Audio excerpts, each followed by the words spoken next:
और गांधी पर सवाल उठाने वाले आरएसएस के लोग ये भी याद रखिएगा कि जब विश्व में जाते हैं ना तो नतमस्तक गांधी के आगे ही होना पड़ता है। पहले ये बताइए, राष्ट्रपिता कहना उनको गलत है या सही है? हाँ, मैं बिल्कुल बताता हूँ। और भगवान राम ने क्या बोला?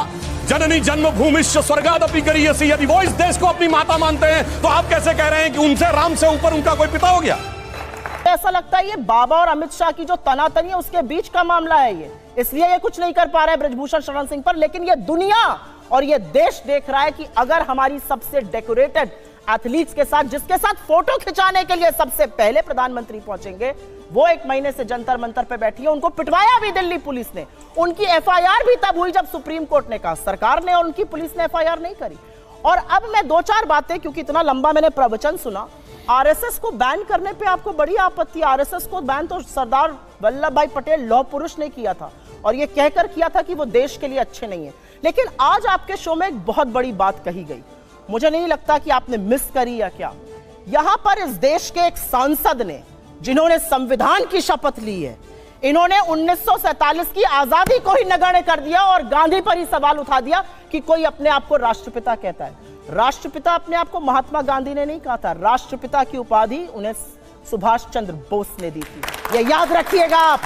और गांधी पर सवाल उठाने वाले आरएसएस के लोग ये भी याद रखिएगा कि जब विश्व में जाते हैं ना तो नतमस्तक गांधी के आगे ही होना पड़ता है, शीश गांधी के आगे ही झुकाना पड़ता है और मान्यता और वैधता गांधी से मिलती है।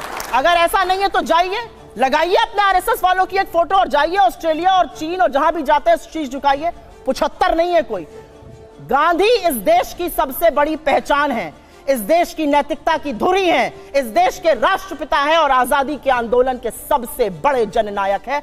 आप महात्मा गांधी को एक सांसद होने के बाद इस तरह की बात कहेंगे? आप 1947 की आजादी को, बिल्कुल हमारी सनातनी परंपरा है, बिल्कुल हमारा 5000 साल का सिविलाइजेशन है, लेकिन यह भी सच है कि 200 साल ब्रिटिश हुकूमत के बाद हमें आजादी 1947 में मिली थी और जो भी उसको नगण्य करता है उसको कोई हक नहीं है पार्लियामेंट में रहने का। आपको माफी मांगनी चाहिए इन लोगों से। सबसे पहले कर्नाटक ने यह कहा है कि जब आप कर्नाटक आएंगे ना तो हमारे मुद्दे की बात करिए, यहां पर आकर ये प्रोपेगेंडा केरला फिल्म को मत प्रपोजित करिए।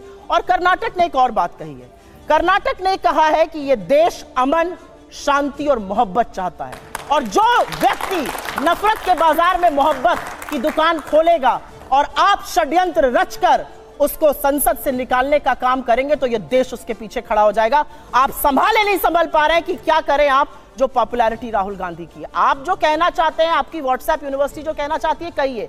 अगर राहुल गांधी आपके लिए लगड़ हैं तो आपकी पूरी कैबिनेट, आपके सारे चरण चुंबक, आपके जितना गोदी मीडिया है, एक साथ मिलकर उनको अटैक नहीं करता। मुझे लगता है कर्नाटक ने एक बहुत प्रबल संदेश दिया है, असलियत से मुंह नहीं मोड़ना चाहिए और सबको पता होना चाहिए। यहाँ पर कहा जाता है इंडिया ने यूके को ओवरटेक कर लिया, हाँ हम उनसे बड़ी अर्थव्यवस्था बन गए।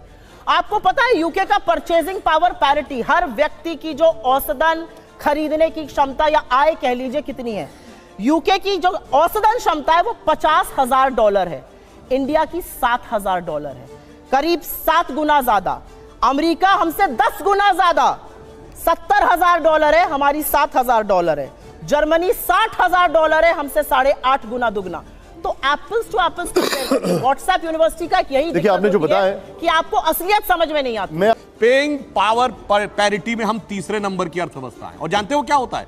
जो लोग अमेरिका गए होंगे उनको पता होगा, ये बोतल जानते हैं कितने की मिलती है? $1.5 की। यहाँ 120 रुपए की मिलती है क्या? परचेजिंग पावर 120 रुपए की मिलती है क्या? इसलिए परचेजिंग पावर पैरिटी में तो हम तीसरे नंबर पे हैं। एप्पल्स टू एप्पल ही कंपेयर करना चाहिए। यहाँ आदमी 70-80 रुपए में भी जाके नाश्ता कर सकता है। अमेरिका में दिखाइए कोई जहां $1 में नाश्ता हो सकता हो। चुनौती से कहता हूं। इसीलिए मैं कह रहा हूं भाई, ये जो इकोनॉमिक, इसीलिए अगर IMF, वर्ल्ड बैंक ये चीजों की रेटिंग दे रहे हैं तो, और मजे की बात देखिए, उस पार्टी से सबसे ज्यादा विदेश भ्रमण करता है जिनका नेता, विदेश में जाकर ज्ञान देता, उसके बाद उनको नहीं पता। खैर, मगर आपने देखा पूरे प्रवचन में केरल से मुंह मोड़ ले गई। केरल पे नहीं बोला, केरल पे आपकी बखिया उधेड़ के रख दी, मुंह क्या मोड़ लिया? बताया तो सुप्रीम कोर्ट में उधेड़ी, अभी तो बता रहे बताया तो आप बोले तो मैंने डिस्टर्ब नहीं किया, डिस्टर्ब नहीं किया। वो बीच में तीन की तो मूवी में कहानी है। और सुनिए, 300 के बारे में केरल के मुख्यमंत्री फ्लोर ऑफ द हाउस पे बोल चुके हैं, इनको वो सुनाई नहीं पड़ता, जबकि ये नेता प्रतिपक्ष से। और वो कौन थे?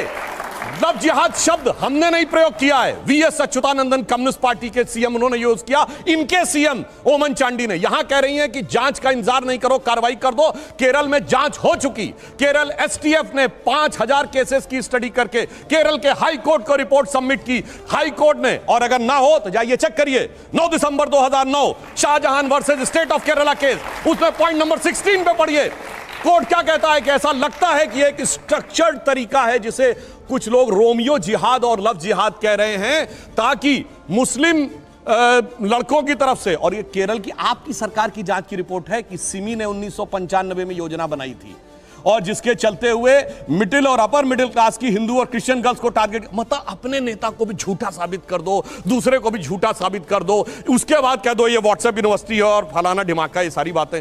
और दूसरा इन्होंने राष्ट्रपिता पे कहा, तो हम तो सिर्फ ये कहना चाहते हैं, हम तो इस देश को भारत माता मानते हैं। अब जो माता का पिता अपने को मानता हो वो इस बात के ऊपर विचार कर ले, बस यही अंतर है। और इनके मुंह से एक और बात निकली कि 200 साल की गुलामी, 200 साल की गुलामी, यही तो अंतर है। अरे गुलामी 200 के नहीं 800 साल की थी। अगर 200 साल की गुलामी थी, छत्रपति शिवाजी महाराज जिससे लड़ रहे थे वो संघर्ष नहीं था, महाराणा प्रताप लड़ रहे थे वो संघर्ष नहीं था, गुरु गोविंद सिंह लड़ रहे थे, यही अंतर है। इसीलिए मैंने जहां पहली बात कही थी, पहली बार एक ऐसी सत्ता आई है जिस पे विदेशी प्रभाव नहीं है। यह विदेशी प्रभाव है कि 200 साल की गुलामी में ही चलते रहते हैं। अब इन्होंने कहा राज्य हारे, हम हारे हैं, मगर जानते क्या अंतर है? कर्नाटका में हमारा आज भी वोट शेयर 36% है, जो हमारा, हम चुनाव हारे हैं मगर हमारा vote percentage all time high है 75 साल का। और हम हिमाचल हारे हैं जहां हम 37,000 वोट कम है पूरी हिमाचल स्टेट में, जितने में यहां एक कॉन्स्टिट्यूंसी है। मगर आप जहां हारे हैं गुजरात में 32 ऐसी थी, 32 ऐसी कॉन्स्टिट्यूंसी थी जो 47 से आज तक नहीं हारे थे, वोट परसेंटेज आधा रह गया। उत्तर प्रदेश में आज एक विधायक और एक सांसद, यानी सुनिए लगभग सभी सीटों पे जमानत जब्त। यानी आज उत्तर प्रदेश में हालत यह है गांधी परिवार के गृह राज्य में कि आज तो उतनी भी मैं नहीं है मैखाने में जितनी हम छोड़ दिया करते थे पैमाने में। तो आप जहां हारे हैं वो बर्बादी का सबब लेके आए हैं हम। और इन्होंने कहा दक्षिण का द्वार बंद हो गया। अच्छा बताइए, कर्नाटक से पहले कांग्रेस की दक्षिण के कितने राज्यों में सरकार थी? बोलिए पहले आप ये बताइए, दक्षिण के किस राज्य में सरकार चाहिए या ना? तेलंगाना में थी, आंध्र में थी, तमिलनाडु में, कहीं नहीं थी सरकार। मुझे जवाब चाहिए क्योंकि आपके शो पर ये बड़ी बात हुई है, आपके शो पर ये बड़ी बात हुई है कि भाजपा के एक सांसद ने कहा है कि राष्ट्रपिता गलत है। अरे मैं कहता हूं सनातन राष्ट्र है। 5000 साल आपने बोला तो 1869 में हुए कोई उत्पन्न हुए व्यक्ति राष्ट्रपिता कैसे हो गए भाई? पानी पीजिए। अरे भाई मैं तो कह रहा हूं ना 5000 साल की सभ्यता थी ना। आप पहले ये बताइए, राष्ट्रपिता कहना उनको गलत है या सही है? हाँ मैं बिल्कुल बताता हूं, सुनिए। गलत या सही? हाँ या ना में जवाब देना। बिल्कुल मैं बोल रहा हूं, जवाब तो सुनिए ना। जवाब जलेबी मत। गांधी जी का, महात्मा गांधी की बात हो रही है, गांधी जी का राजनीतिक दर्शन क्या था? राम राज्य। गांधी का जवाब दीजिए। अरे सुनिए तो पहले, मैं डिस्टर्ब नहीं किया आपके बीच में। गोडसे आप क्या? अरे सुनिए तो भाई, बोल डालो और आप यहाँ पे मुझसे आके बेकार की बात। जवाब सवाल पूछा ये है नाथुराम गोडसे की सोच। आप हड़बड़ा रहे हैं, बगल में जिंदा है, आपके सामने जिंदा है। तो हड़बड़ाइए नहीं। गांधी जी का नृत्य का भजन था रघुपति राघव राजा राम। गांधी जी का अंतिम शब्द था हे राम, जो समाधि पर आज तक लिखा है। और भगवान राम ने क्या बोला? जननी जन्मभूमिश्च स्वर्गादपि गरीयसी। यदि वो इस देश को अपनी माता मानते हैं तो आप कैसे कह रहे हैं कि उनसे, राम से ऊपर उनका कोई पिता हो गया? तो अब दूसरी बात मैं कहता हूं, और आपने तो 2007 में कोर्ट में हलफनामा दिया कि भगवान राम काल्पनिक थे।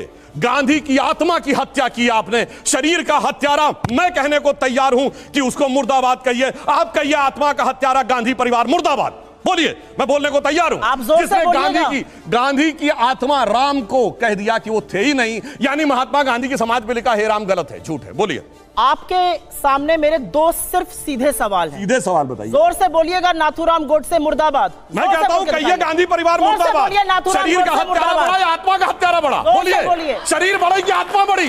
बोलिए। गांधी राष्ट्रपिता एक व्यक्ति के लिए नहीं है, उस विचार के लिए। बोलिए, मैं भी तैयार हूं। बोलिए, चिल्लाइए मत, बोलिए ना। अरे जोर से आपने बोलने का, आप करे चिल्लाइए। अब मेरा बोलने का टर्न है।